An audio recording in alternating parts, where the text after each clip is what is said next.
This was a 1-acre patch cut that we created with this logger in the winter of 2020. And then we came back in and felled a bunch more trees to kind of really open it up and to put a bunch of dead wood on the ground and to protect some of that regeneration from deer browse.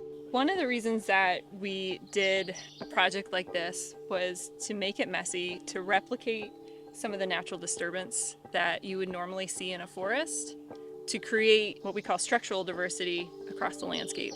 So if we can create sort of this big jumbled mess with trees and treetops, we can actually create little islands that are protected from that deer browse. We have big areas of tall trees without a lot of different age classes, and so we came in, replicated either what would have been historically a wind-blown area or an area hit by insects, in areas that are strategic, areas that we know have species that provide food for wildlife and connect to other areas on the landscape.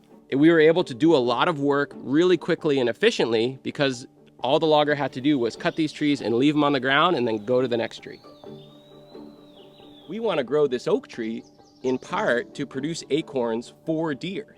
So if we can just protect these young seedlings for a little while from that deer browse, this will allow us to create better deer habitat in the future. So this tree is going to make it.